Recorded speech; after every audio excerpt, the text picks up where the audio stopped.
Good morning friends, आपका स्वागत है आपके अपने चैनल पीएससी फीवर में। तो हम लोग लूसेंट की बुक को लाइन बाय लाइन डिस्कशन कर रहे थे। चलिए, और ये पता है, और ये लूसेंट की बुक जो है ना, वो आपके किसी भी एग्ज़ाम के लिए बहुत ही बेहतरीन साबित होती है। इसके बहुत सारे क्वेश्चन आप लोगों के एग्ज़ाम में अक्सर आते रहते हैं। तो चलिए स्टार्ट करते हैं।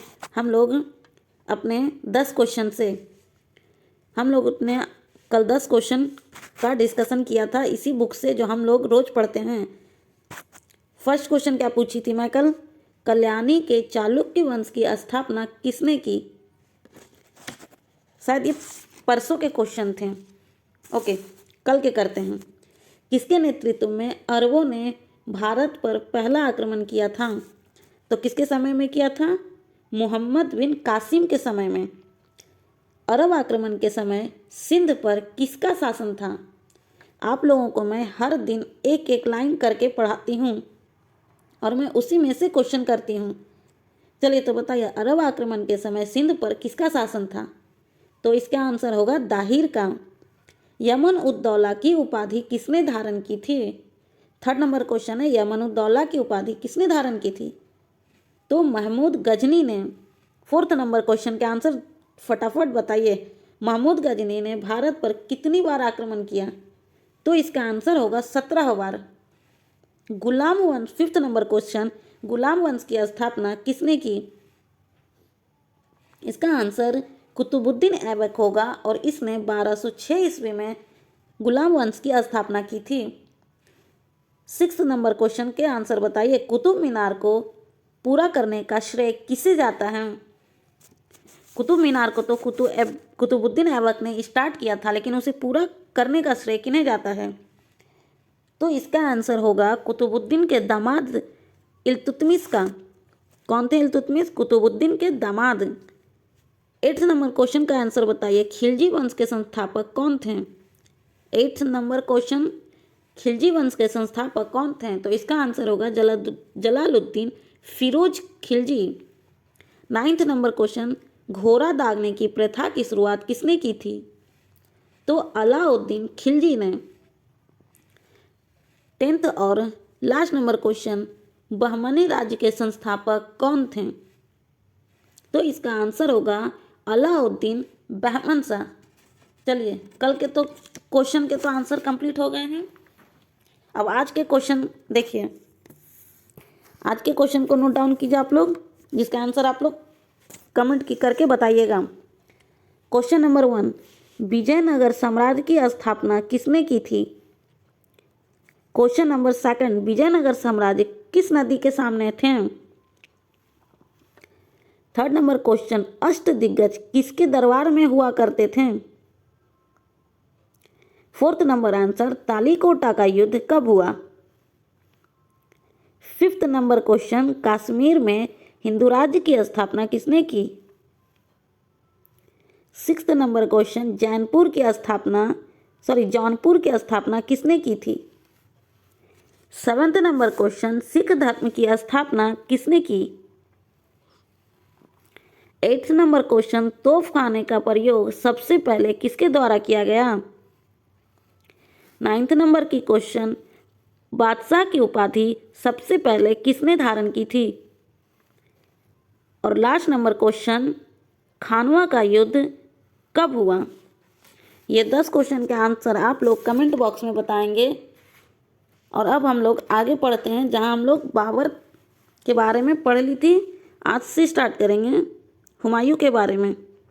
पूरी हिस्ट्री हम लोगों को कंप्लीट करना है। पूरी हिस्ट्री क्या, पूरी लूसेंट।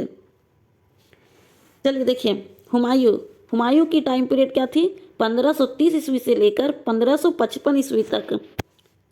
नसीरुद्दीन हुमायूं 29 दिसंबर 1530 ईस्वी को आगरा में 23 वर्ष की अवस्था में सिंहासन पर गद्दी पर बैठा था। गद्दी पर बैठने से पहले हुमायूं बदख्शा का सूबेदार था। अपने पिता के निर्देश के अनुसार हुमायूं ने अपने राज्य का बंटवारा अपने भाइयों में कर दिया। इसने कामरान को काबुल और कंधार, मिर्जा को अस्करी को संभल, मिर्जा हिदार को अलवर एवं मेवाड़ की जागीरें दे दी। अपने चचेरे भाई सुलेमान मिर्जा को हुमायूं ने बदख्शा प्रदेश दिया। 1533 ईस्वी में हुमायूं ने दीन पनाह नामक नए नगर की स्थापना की थी। चौसा का युद्ध 25 जून 1539 ईस्वी में शेर खान एवं हुमायूं के बीच हुआ। इस युद्ध में शेर खान विजयी रहा। इसी युद्ध के बाद शेर खान ने शेरशाह की पदवी ग्रहण कर ली। बिलग्राम या कन्नौज का युद्ध 17 मई 1540 ईस्वी में शेर खान एवं हुमायूं के बीच में हुई। इस युद्ध में भी हुमायूं पराजित हुआ। शेर खान ने आसानी से आगरा एवं दिल्ली पर कब्जा कर लिया। नेक्स्ट, बिलग्राम के युद्ध के बाद हुमायूं सिंध चला गया। कहाँ चला गया हुमायूं? सिंध चला गया। उसने वहाँ 15 वर्षों तक घुमक्कड़ों जैसा निर्वासित जीवन व्यतीत किया।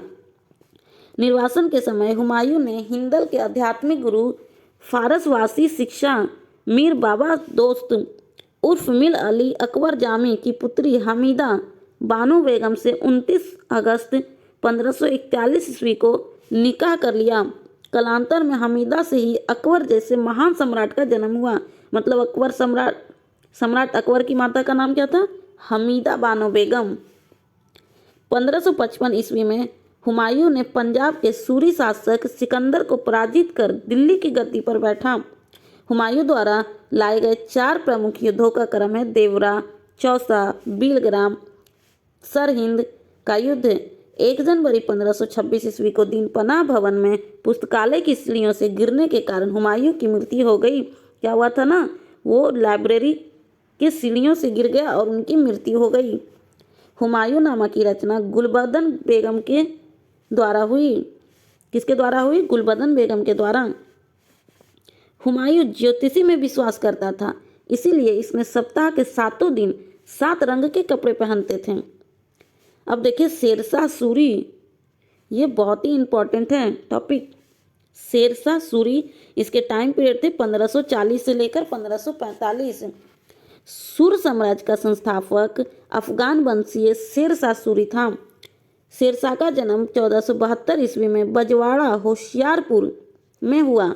इसके बचपन का नाम फरीद खान। यह सूर वंश से संबंधित था। इनके पिता हसन खान जौनपुर राज्य के अंतर्गत सासाराम के जमींदार थे।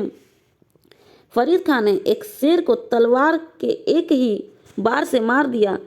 उसकी इस बहादुरी से प्रसन्न होकर बिहार के अफगान शासक मोहम्मद बहार खान लोहानी ने उसे शेर खान की उपाधि दी। मतलब शेरशाह सूरी को किसने शेर खान की उपाधि दी? तो मोहम्मद बहार खान लोहानी ने उसके वीरता को देखकर। शेरशाह बिलग्राम युद्ध 1540 के बाद दिल्ली को गद्दी पर बैठा। शेरशाह की मृत्यु कलिंजर के जिले को जीतने के क्रम में 22 मई 1545 ईस्वी को हो गई। मृत्यु के समय वह उक्का नाम का आग्नेय शास्त्र चला रहा था। किस नाम का आग्नेय शास्त्र? उक्का। कलिंजर का शासक कीरत सिंह था। कौन था? कीरत सिंह। शेरशाह का मकबरा सासाराम में झील के बीच ऊंचे टीले पर निर्मित है। यह बीपीएससी में क्वेश्चन बनते हैं क्योंकि सासाराम कहाँ है? बिहार में। रोहतास किला ए कोहना जो दिल्ली में है नामक मस्जिद का निर्माण शेरशाह के द्वारा हुआ था। शेरशाह का उत्तराधिकारी उसका पुत्र इस्लाम शाह था। शेरशाह ने भूमि माप के लिए 32 अंक वाला सिकंदरी गज एवं सन की डंडी का प्रयोग किया।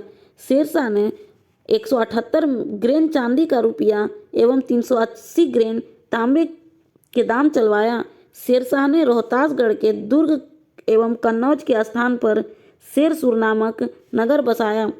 शेरशाह के समय पैदावार का लगभग 1/3 भाग सरकार लगान के रूप में वसूला करती थी। कबूलई एवं पट्टा प्रथा की शुरुआत शेरशाह ने की। शेरशाह ने 1541 ईस्वी में पाटलिपुत्र को पटना के नाम से पुनः स्थापित किया। शेरशाह ने ग्रैंड ट्रंक रोड की मरम्मत करवाई। मलिक मोहम्मद जायसी शेरशाह के समकालीन थे। मलिक मोहम्मद जायसी किसके समकालीन थे? तो शेरशाह सूरी के। डाक प्रथा का प्रचलन सबसे पहले शेरशाह ही नहीं किया था। किसने किया? शेरशाह ने। अब देखते हैं अकबर, जलालुद्दीन मोहम्मद अकबर। इसका टाइम पीरियड क्या था? 1542 से लेकर 1605 ईस्वी तक। सम्राट अशोक का जन्म 15 अक्टूबर 1542 ईस्वी को हमीदा बानो बेगम के गर्भ से अमरकोट के राणा वीर साल के महल में हुई। अकबर का राज्याभिषेक 14 फरवरी 1556 ईस्वी को पंजाब के कालानौर नामक स्थान पर हुआ। अकबर का शिक्षक अब्दुल लतीफ ईरानी विद्वान थे। वह जलालुद्दीन मोहम्मद अकबर बादशाही गाजी की उपाधि से राज सिंहासन पर बैठा। बैरम खान 1556 से लेकर 1560 तक अकबर का संरक्षण बना रहा। अब देखिए प्रदेश, शासक, वर्ष और मुगल सेनापति। प्रदेश क्या है? मालवा, बहादुर शाह 1561 और आदम खां या पीर मोहम्मद। सेकंड नंबर चुनार, अफगानों का शासन 1562 ईस्वी में अब्दुल्ला खान। ये ऊपर वाला देखिएगा आप लोग, पहले मैं प्रदेश बोलूँगी, फिर शासक बोलूँगी, फिर वर्ष बोलूँगी और फिर मुगल सेनापति बोलूँगी। अब देखिए थर्ड नंबर गोंडवाना, वीर नारायण एवं दुर्गावती 1564 ईस्वी में आसफ खान एवं स्वयं अधीनता। अजमेर में भारमल 1562 ईस्वी में स्वीकार किया। मेड़ता जयमल 1562 ईस्वी में सैफुद्दीन। रणथंभौर सूरजनहारा 1569 ईस्वी में भगवान दास एवं अकबर। कलिंजर रामचंद्र 1569 ईस्वी मजुम खान काकसा। मारवाड़ राव चंद्रसेन 1570 स्वेच्छा से अधीनता स्वीकारी। जैसलमेर रावल हरिराय 1570 में स्वेच्छा से अधीनता स्वीकारी। बीकानेर कल्याणमल 1570 में ये भी स्वेच्छा से अधीनता स्वीकारी। गुजरात मुजफ्फर खान तृतीय 1571 ईस्वी में खाने आजम सम्राट अकबर। बिहार एवं बंगाल दाऊद खान 1574 से लेकर मुनीम खान खाना खां। काबुल हकीम मिर्जा 1581 ईस्वी में मान सिंह एवं अकबर। कश्मीर यूसुफ याकूब खान 1586 भगवान दास एवं कासिम खान। उड़ीसा निसार खान 1592 ईस्वी में मान सिंह। सिंध जीनोवेग 1593 ईस्वी में अब्दुल रहीम खाना खां। बलूचिस्तान पन्नी अफगान 1595 में मीर मासूम। कंधार मुजफ्फर हुसैन 1595 में शाह बेग। अब देखते हैं दक्षिण भारत में। खाना देश अली खान 1591 में स्वेच्छा से अधीनता स्वीकारी। दौलताबाद चांद बीबी 1599 में मुराद अब्दुल रहीम खाना खां। आदमनगर बहादुर शाह चांद बीबी 1600 लेकर के। असीरगढ़ मीरन बहादुर 1601 में अकबर। यह अकबर का अंतिम अभियान था। अब देखिए पानीपत की दूसरी लड़ाई 5 नवंबर 1556 ईस्वी को अकबर एवं हेमू के बीच हुई। मक्का की तीर्थ यात्रा के दौरान पाटन नामक स्थान पर मुबारक नामक युवक ने बैरम खान की हत्या कर दी। मई 1562 ईस्वी में अकबर ने हरम दल से अपने को पूर्णतः मुक्त कर दिया। हल्दी घाटी का युद्ध 18 जून 1576 ईस्वी को मेवाड़ के शासक महाराणा प्रताप एवं अकबर के बीच हुआ। इस युद्ध में अकबर विजयी हुआ। इस युद्ध में मुगल सेना का नेतृत्व मान सिंह एवं आसफ खान ने किया। अकबर का सेनापति मान सिंह था। मान सिंह किसका सेनापति था? अकबर का। और मान सिंह किसके समय में था? अकबर के समय में। महाराणा प्रताप की मृत्यु 57 वर्ष की उम्र में 19 जनवरी 1597 ईस्वी को हो गई। गुजरात विजय के दौरान अकबर सर्वप्रथम पुर्तगालियों से मिला और यहीं उसने सर्वप्रथम समुद्र को देखा। दीने इलाही धर्म प्रधान पुरोहित अकबर था। दीने इलाही धर्म स्वीकार करने वाला प्रथम एवं अंतिम हिंदू बीरबल था।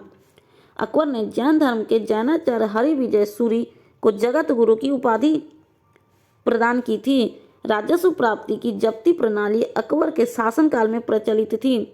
अकबर के दीवान राजा टोडरमल ने 1580 से 10 साल बंदोबस्त व्यवस्था लागू की। अकबर के दरबार का प्रसिद्ध संगीतकार मानसेन था। अकबर के दरबार के प्रसिद्ध चित्रकार अब्दुल सम्मद थे। दसवंत एवं बसावन अकबर के राज दरबार के चित्रकार थे। चित्रकार कौन थे? दसवंत और बसावन। अकबर के शासनकाल के प्रमुख गायक तानसेन, बाज बहादुर, बाबा रामदास एवं बैजू बावरे थे। कार्य देखिए, क्या अकबर के कुछ महत्वपूर्ण कार्य। दास प्रथा का अंत 1562 ईस्वी में कराया। अकबर को हर मदल से मुक्ति, 1562 में तीर्थ यात्रा कर समाप्त, मतलब कि जो लोग कहीं तीर्थ पे जाते थे उस पर टैक्स रहता था और उसी को अकबर ने खत्म कर दिया। तो 1563 ईस्वी में जजिया कर समाप्त। 1564 में फतेहपुर की स्थापना एवं राजधानी आगरा से फतेहपुर सिकरी तक स्थानांतरण। 1571 में इबादत खाने की स्थापना। 1575 में इबादत खाने में सभी धर्मों के लोगों के प्रवेश की अनुमति। 1578 ईस्वी में मजहर की घोषणा। 1579 ईस्वी में दीन इलाही की स्थापना। 1542 ईस्वी में इलाही संवत की शुरुआत। 1583 ईस्वी में राजधानी लाहौर से स्थानांतरित। 1585 ईस्वी में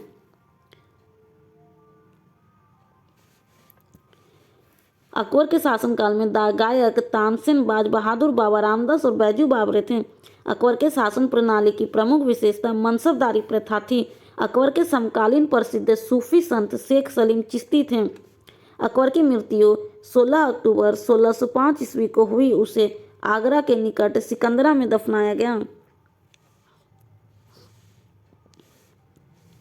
स्थापत्य कला के क्षेत्र में अकबर की महत्वपूर्ण कृतियां दिल्ली का हुमायूं का मकबरा, आगरा का लाल किला, फतेहपुर सिकरी में शाही महल, दीवाने खास, पंच महल, बुलंद दरवाजा, जोधाबाई का महल, इबादत खाना, इलाहाबाद का किला और लाहौर का किला है। अकबर के दरबार को सुशोभित करने वाले 9 रत्न इस प्रकार थे, मतलब कि उसके दरबार में 9 रत्न पाए जाते थे, जो कि थे बीरबल, अब्बुल फजल, टोडरमल, भगवान दास, तानसेन, मान सिंह, अब्दुल रहीम, खाना खा, मुल्ला दो प्याजा, हकीम हुकाम। इस 9 रत्न को आप याद करेंगे, एग्जाम में पूछ लिया करते हैं। अबुल फजल का बड़ा भाई फैजी अकबर के दरबार में राजकवि के पद पर आसीन था। अबुल फजल ने अकबर नामक ग्रंथ की रचना की। वो दीन इलाही धर्म का मुख्य पुरोहित था। बीरबल के बचपन का नाम महेश दास था।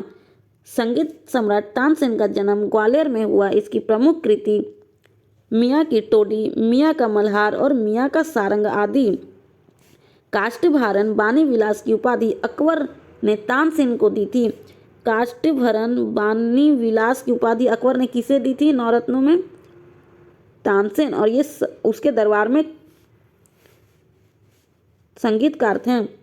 अकबर ने भगवान दास आमेर के राजा भारमल के पुत्र को अमीर उल उमरा की उपाधि दी थी।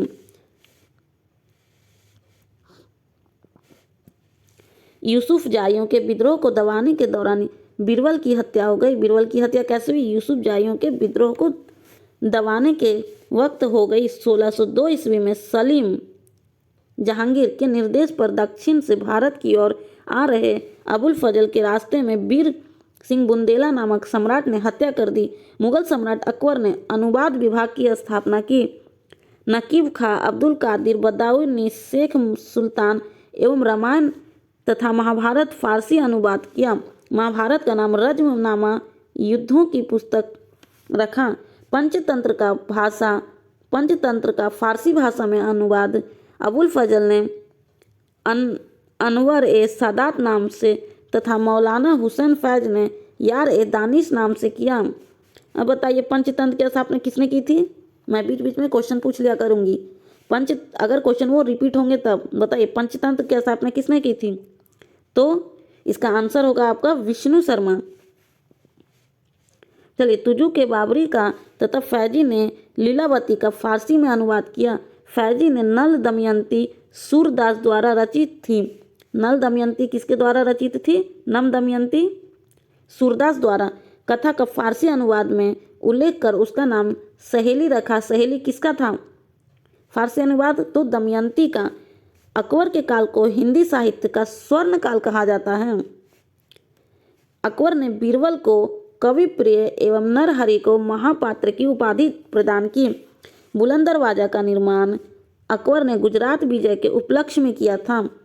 चारबाग बनाने की परंपरा अकबर के समय में हुई थी। इसका मुगल काल का एक एक लाइन इंपॉर्टेंट है, आप ध्यान से पढ़ोगे। अकबर ने सीरी कलम की उपाधि अब्दुल समद को एवं जड़ी कलम की उपाधि मोहम्मद हुसैन कश्मीरी को दिया। नोट में देखिए इसके क्या लिखे, मुगलों की राजकीय भाषा फारसी थी। अब देखते हैं जहांगीर, इसका टाइम पीरियड थी 1605 ईस्वी से लेकर के 1627 ईस्वी में। अकबर का उत्तराधिकारी सलीम था, मतलब जहांगीर के बचपन का नाम था सलीम। 24 अक्टूबर 1605 ईस्वी को नूरुद्दीन मोहम्मद जहांगीर बादशाही गाजी की उपाधि धारण कर गद्दी पर बैठा। जहांगीर का जन्म 30 अगस्त 1569 ईस्वी में हुई। अकबर ने अपने पुत्र का नाम सलीम सूफी संत शेख सलीम चिश्ती के नाम पर रखा था। जहांगीर को न्याय की जंजीर के लिए याद किया जाता है। यह जंजीर सोने की बनी होती थी, जो आगरे के शाहपुर एवं यमुना तट के स्थित पत्थर के खंभे में लगवाए हुए थे। जहांगीर द्वारा शुरू की गई तुजू के जहांगीरी नामक आत्मकथा को पूरा करने का श्रेय मोतबिन खान को है। जहांगीर के सबसे बड़े पुत्र खुसरो ने 1606 ईस्वी में अपने पिता के विरुद्ध विद्रोह किया। खुसरो और जहांगीर की सेना के बीच युद्ध जालंधर के निकट भैरबल नामक मैदान में हुई। खुसरो को पकड़कर कैद में डाल दिया गया। खुसरो की सहायता देने के कारण जहांगीर ने सिखों के 5वें गुरु अर्जुन देव को फांसी पर चढ़वा दिया। खुसरो गुरु से गोइदवाल में मिला था। अहमदनगर के वजीर मलिक अंबर के विरुद्ध सफलता से खुश होकर जहांगीर ने खुर्रम को शाहजहां की उपाधि प्रदान की। 1622 में कांधार मुगलों के हाथ से निकल गया। शाह अब्बास ने इस पर अधिकार कर लिया। अब देखिए नूरजहां, ईरान निवासी मिर्जा गयास बेग की पुत्री नूरजहां का वास्तविक नाम मेहरुन्निसा था। 1594 में नूरजहां का विवाह अली कुली बेग से हो गया। जहांगीर ने एक शेर मारने के कारण अली कुली बेग को शेर अफगान की उपाधि प्रदान की। 1617 ईस्वी में शेर अफगान की उपाधि के बाद मेहरुन्निसा अकबर की विधवा सलीमा बेगम की सेवा में नियुक्त हुई। सर्वप्रथम जहांगीर ने नवरोज त्योहार के अवसर पर मेहरुन्निसा को देखा और उसके सौंदर्य पर मुग्ध होकर जहांगीर ने 1611 ईस्वी में मेहरुन्निसा से विवाह कर लिया। विवाह के पश्चात जहांगीर ने उसे नूरमहल एवं नूरजहां की उपाधि प्रदान किया। नूरजहां के सम्मान में जहांगीर ने चांदी के सिक्के जारी किए। कौन से सिक्के जारी किए? चांदी के सिक्के जारी किए। जहांगीर ने ग्यास बेग को शाही दीवान बनाया एवं इत्माद उद्दौला की उपाधि धारण की। लाडली बेगम शेर अफगान एवं मेहरुन्निसा की पुत्री थी, जिसकी शादी जहांगीर के पुत्र शहरयार के साथ हुई। नूरजहां की मां अशमत बेगम ने गुलाब से इत्र निकालने की विधि खोजी थी। गुलाब से इत्र निकालने की विधि किसने खोजी थी? नूरजहां की मां अशमत बेगम ने। महावत खान ने झेलम नदी के तट पर 1626 ईस्वी में जहांगीर, नूरजहां एवं उसके भाई आसफ खान को बंदी बना लिया। जहांगीर के 5 पुत्र थे, खुसरो, परवेज, खुर्रम, शहरयार और जहांदार। 28 अक्टूबर 1627 को भीमबार नामक स्थान पर जहांगीर की मृत्यु हो गई। उसे शाहदरा, जो कि लाहौर में थे, में रावी नदी के किनारे दफनाया गया। मुगल चित्रकला अपने चरमोत्कर्ष पर जहांगीर के शासनकाल में पहुंची। जहांगीर के दरबार के प्रमुख चित्रकार थे आगा रजा अबुल हसन, मोहम्मद नासिर, मोहम्मद मुराद, उस्ताद मंसूर, बिशन दास, मनोहर एवं गोवर्धन, फारूक बेग दौलत। जहांगीर के आगा खां राजा के नेतृत्व में आगरा में एक चित्रशाला की स्थापना की। उस्ताद मंसूर एवं अबुल हसन को जहांगीर ने क्रमशः नादिर अल उश और नादिर उज़्मा की उपाधि प्रदान की। जहांगीर ने अपने आत्मकथा में लिखा कि कोई चित्र, चाहे वह किसी मृतक व्यक्ति का हो या जीवित व्यक्ति द्वारा बनाया गया हो, मैं देखने ही तुरंत मैं देखते ही तुरंत बता सकता हूँ कि वह किस चित्रकार की कृति है। सोचिए क्या नॉलेज थी जहांगीर के पास। यदि किसी चेहरे पर आँख किसी एक चित्रकार ने भी किसी और ने बनाई हो तो भी यह जान लेता हूँ कि आँख किसने और भौं किसने बनाई है। जहांगीर के समय को चित्रकला का स्वर्ण काल कहा जाता है। इत्माद-उद-दौला का मकबरा 1626 ईस्वी में नूरजहां बेगम ने बनवाया था। मुगल कालीन वास्तुकला के अंतर्गत निर्मित यह प्रथम ऐसी इमारत थी जो पूर्ण रूप से बेदाग सफेद संगमरमर से निर्मित थी। सर्वप्रथम इसी इमारत में पितृदुरा नामक जड़ाऊ काम किया गया। अशोक के कौशाम्बी स्तंभ वर्तमान में प्रयाग पर समुद्र गुप्त की प्रयाग प्रशस्ति तथा जहांगीर का लेख उत्कीर्ण है। जहांगीर के मकबरा का निर्माण नूरजहां ने करवाया था। जहांगीर के शासनकाल में captain Hawkins, sir Thomas Roe, William Finch, Edward Terry जैसे यूरोपीय यात्री आए थे। शाहजहां 1627 से लेकर के 1657 इनकी टाइम पीरियड है। किसकी? शाहजहां की। जहांगीर के बाद सिंहासन पर शाहजहां बैठा। जोधपुर के शासक मोटा राजा उदय सिंह की पुत्री जगत गोसाई के गर्भ से 5 जनवरी 1592 ईस्वी को जोधपुर के 1592 से खुर्रम शाहजहां का और नाम खुर्रम का जन्म लाहौर में हुआ था। 1612 ईस्वी में खुर्रम का विवाह आसफ खान की पुत्री अरजमंद बानो बेगम से हुआ, जिसे शाहजहां ने मलिका ए जमानी की उपाधि प्रदान की थी। 7 जून 1631 ईस्वी में प्रसव पीड़ा के कारण उसकी मृत्यु हो गई। 4 फरवरी 1628 ईस्वी को शाहजहां आगरे में अबुल मुजफ्फर शहाबुद्दीन मोहम्मद साहिब किरण ए सानी की उपाधि प्राप्त कर सिंहासन पर बैठा। शाहजहां ने आसम खान को वजीर पद एवं महावत खान को खाना की उपाधि प्रदान की थी। इसने नूरजहां को 2 लाख रुपए प्रति वर्ष पेंशन देकर लाहौर जाने दिया तथा 1645 ईस्वी में उसकी मृत्यु हो गई। अपनी बेगम मुमताज महल की याद में शाहजहां ने ताजमहल का निर्माण आगरे में उसकी कब्र के ऊपर करवाया। ताजमहल का निर्माण कराने वाला मुख्य स्थापत्य कलाकार उस्ताद अहमद लाहौरी था। ताजमहल का निर्माण किसने किया था? उस्ताद अहमद लाहौरी ने। मयूर सिंहासन का निर्माण शाहजहां ने करवाया था। उसकी मुख्य कलाकार बेबादल खान थे। कौन थे? बेबादल खान। शाहजहां के शासनकाल को स्थापत्य कला का स्वर्ण युग कहा जाता है। शाहजहां द्वारा बनाई गई प्रमुख इमारतें दिल्ली का लाल किला, दीवाने आम, दीवाने खास, दिल्ली जामा मस्जिद, आगरा मोती मस्जिद और ताजमहल आदि थे।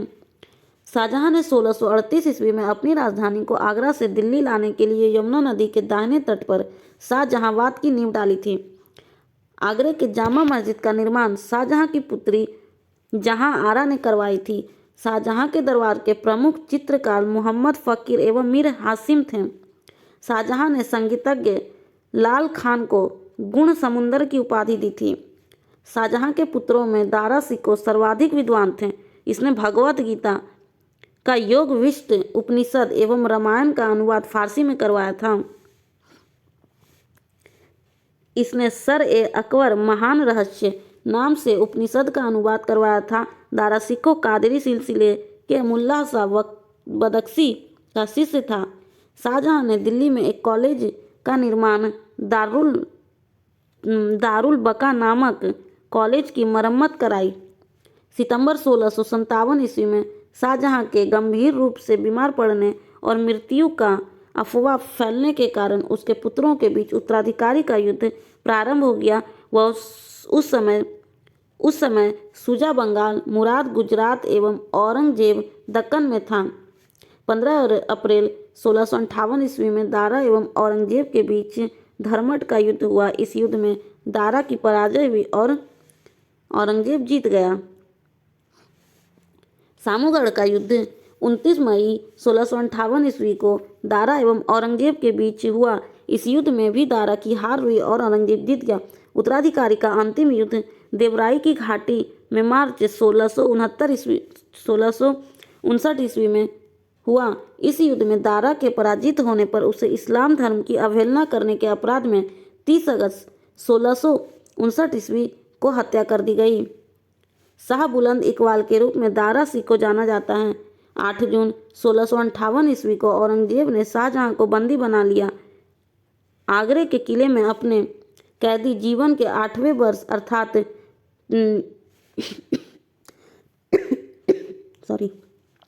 22 जनवरी 1666 ईस्वी को 74 वर्ष की अवस्था में शाहजहां की मृत्यु हो गई। अब देखते हैं हम लोग औरंगजेब का टाइम पीरियड 1658 से लेकर 1707 ईस्वी तक था। औरंगजेब का जन्म 16 अक्टूबर 1618 ईस्वी को दोहाद, जो कि गुजरात में पड़ती है, नामक स्थान पर हुआ। औरंगजेब का जन्म कहाँ हुआ? दोहाद में 1618 ईस्वी में। औरंगजेब का बचपन का नाम क्या था? नूरजहां। क्या लिखा? औरंगजेब के बचपन का अधिकांश समय नूरजहां के पास बीता। 18 मई 1637 ईस्वी को फारस के राजघराने की दिलरास बानो बेगम के साथ औरंगजेब का निकाह हुआ। आगरा पर कब्जा कर जल्दबाजी में औरंगजेब ने अपना राज्याभिषेक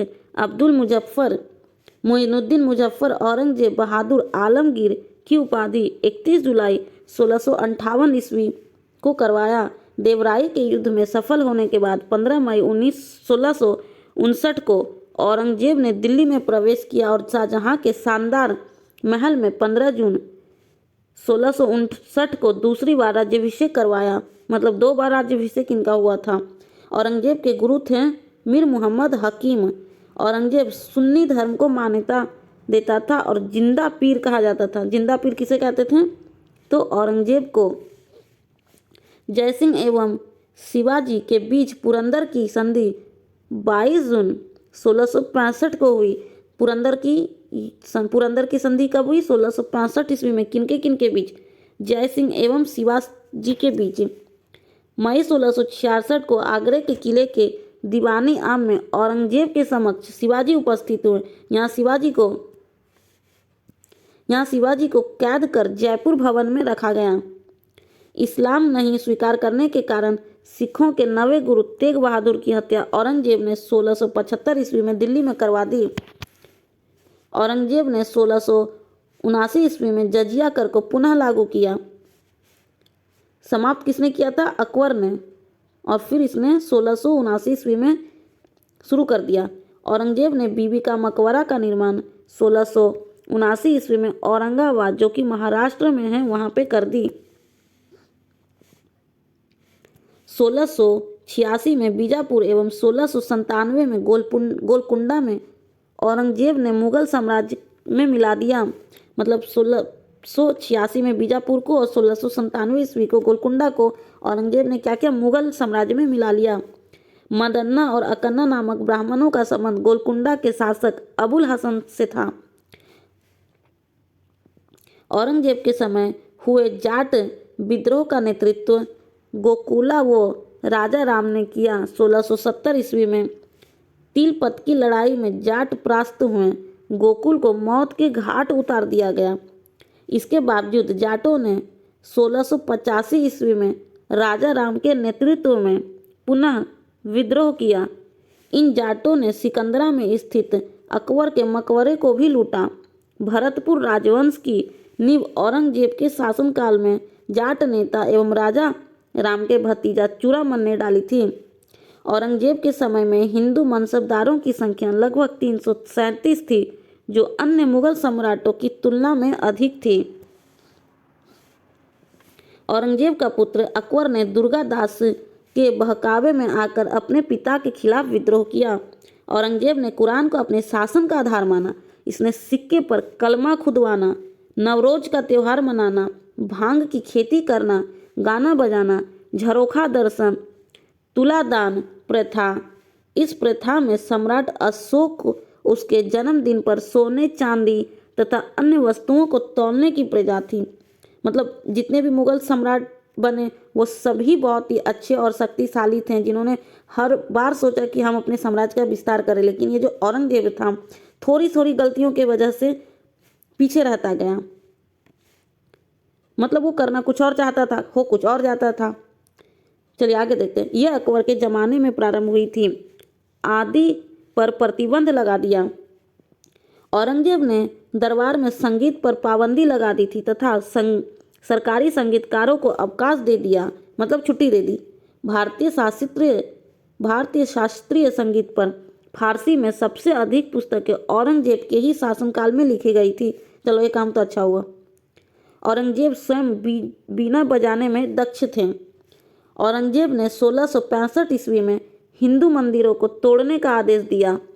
इसके शासनकाल में तोड़े गए मंदिरों में सोमनाथ का मंदिर, बनारस का विश्वनाथ मंदिर एवं वीर सिंह देव द्वारा जहांगीर काल में मथुरा में निर्मित केशव राय मंदिर थे।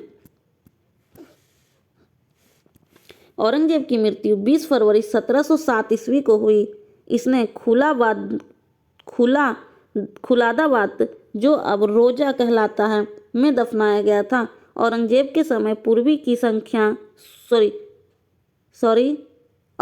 के समय सुबहों की संख्या 20 थी। औरंगजेब के दारुल हर्ब काफिरों का देश को दारुल इस्लाम में परिवर्तन करने को अपना महत्वपूर्ण लक्ष्य मानता था।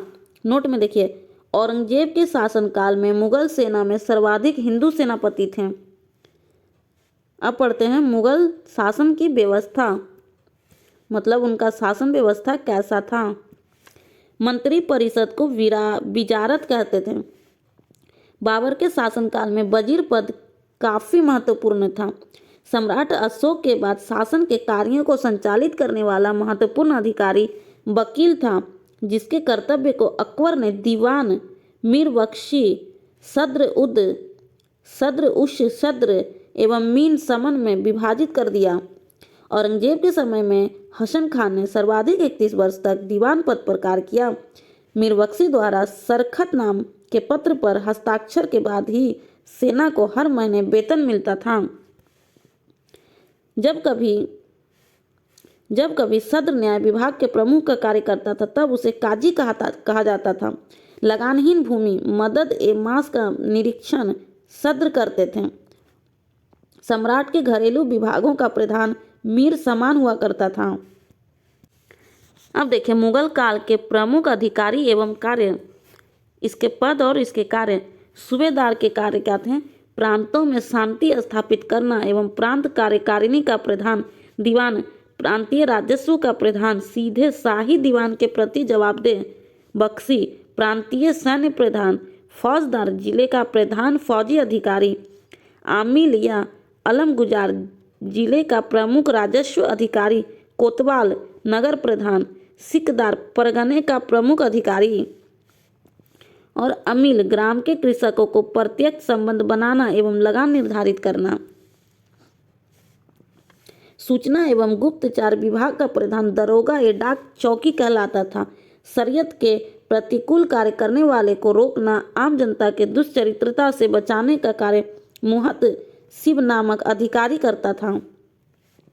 प्रशासन की दृष्टि से मुगल साम्राज्य का बंटवारा सूबों का सरकार का परगना या महाल में, महाल का जिला या दस्तूर में एवं दस्तूर ग्राम में बटे होते थे। प्रशासन की सबसे छोटी इकाई ग्राम होती थी, जिसे मौदा या दीह कहते थे। मौदा या दीह किसे कहते थे? ग्राम को। मौदा के अंतर्गत छोटी छोटी बस्तियों को नागला कहा जाता था। शाहजहां के शासनकाल में सरकार एवं परगना के मध्य चकला नाम की नई इकाई की स्थापना हुई। भूमि कर के विभाजन के आधार पर मुगल साम्राज्य की समस्त भूमि 3 वर्गों में विभाजित थी। एज फर्स्ट, खालसा भूमि प्रत्यक्ष रूप से बादशाह के नियंत्रण में। सेकंड, जागीर भूमि तनख्वाह के बदले दी जाने वाली भूमि। एंड थर्ड क्या है?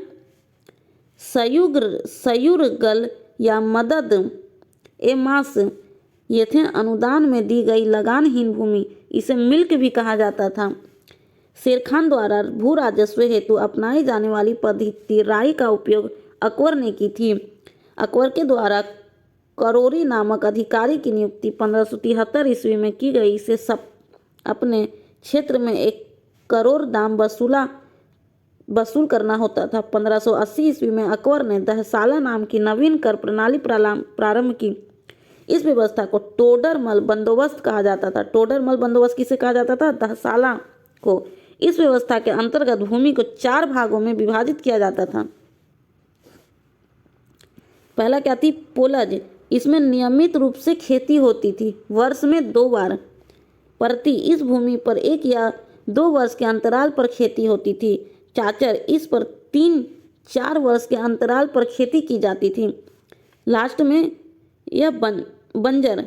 यह खेती योग्य भूमि नहीं थी, इस पर लगान नहीं वसूला जाता था। 1570 से 71 में टोडरमल ने खालसा भूमि पर राजस्व की नवीन प्रणाली जब्ती प्रारंभ की। इसमें कर निर्धारण की 2 श्रेणी थी, एक तखसीस एवं दूसरी तहसील। औरंगजेब ने अपने शासनकाल में नस्क प्रणाली को अपनाया और भू राजस्व की राशि को उपज का आधा कर दिया। मुगल काल में कृषक 3 भागों में विभाजित हैं। खुद कास्त। ये किसान उसी गांव की भूमि पर खेती करते थे जहां वे निवास करते थे। पाही कास्त। यह दूसरे गांव में जाकर कृषि कार्य करते थे। मुजारियन। खद कास्त कृषक से भूमि किराए पर लेकर कृषि कार्य किया करते थे। मुगल काल में रुपए की सर्वाधिक ढलाई औरंगजेब के समय में हुई। अन्ना सिक्के का प्रचलन शाहजहां ने कराया। आना सिक्के का प्रचलन किसने कराया? शाहजहां ने। जहांगीर ने अपने समय में सिक्कों पर अपनी आकृति बनवाई, साथ ही उस पर अपना एवं नूरजहां का नाम अंकित किया। सबसे बड़ा सिक्का सस्सव सोना का था। स्वर्ण का सबसे प्रचलित सिक्का इलाही था। मुगलकालीन अर्थव्यवस्था का आधार चांदी का रुपया था। दैनिक लेन देन के लिए तांबे के दाम का प्रयोग होता था। 1 रुपया में 40 दाम होते थे। ये पूछ लेंगे आपसे कि 1 रुपया में कितने दाम होते थे। कब? मुगल काल के समय में तो 40। मुगल सेना 4 भागों में विभक्त थे, एक पैदल सेना, दूसरा घुड़सवार सेना, तीसरा तोपखाना और चौथा हाथी सेना। बताइए तोपखाना का सबसे पहले प्रयोग किसने किया था? इसका आंसर होगा बाबर ने। मुगल कालीन सैन्य अवस्था पूर्णतः मनसबदारी प्रथा पर आधारित थी। इसे अकबर ने प्रारंभ किया था। किसने प्रारंभ किया था? मनसबदारी प्रथा को अकबर ने। 10 से 500 तक मनसब प्राप्त करने वाले मनसबदार, 500 से लेकर 2500 तक मनसब प्राप्त करने वाले उमरा एवं 2500 से ऊपर तक मनसब प्राप्त करने वाले अमीर आजम कहलाते थे। मिलान करने के लिए आपको ये दे सकता है एग्जाम में। जाति से व्यक्ति के वेतन एवं प्रतिष्ठा का ज्ञान होता था। सवार पद से घुड़सवार दस्तों की संख्या का ज्ञान होता था। जहांगीर ने सवार पद में 2 अस्पा, सिंह अस्पा की व्यवस्था की थी। 2 अस्पा और सिंह अस्पा की व्यवस्था किसने की थी? जहांगीर ने। सर्वप्रथम यह पद महाबत खान को दिया गया। अब कॉर्नर में थोड़ा सा बचा, ये भी देख लेते हैं। मुगल कालीन लगान वसूलने की व्यवस्थाएं क्या थी? गल्ला बख्शी। इसमें फसल का कुछ भाग सरकार द्वारा ले जाया जाता था। नसक। इसमें खड़ी फसल के आधार पर लगान का अनुमान लगाकर फसल काटने पर उसे ले लिया जाता था और यह व्यवस्था बंगाल में थी। नसक कहाँ थी? बंगाल में। जब्ती। इसमें बोई गई फसल के आधार पर लगान का निश्चय किया गया था जो नगद लिया गया। चलिए यहाँ तक आपका मुगल काल कंप्लीट हो गया है। नेक्स्ट डे मराठाओं का उत्कर्ष करेंगे। और हाँ, जो 10 क्वेश्चन दिए हैं उसे कंप्लीट करके आइएगा, मैं पूछूंगी। कमेंट बॉक्स में कमेंट कर दीजिए। Thank you.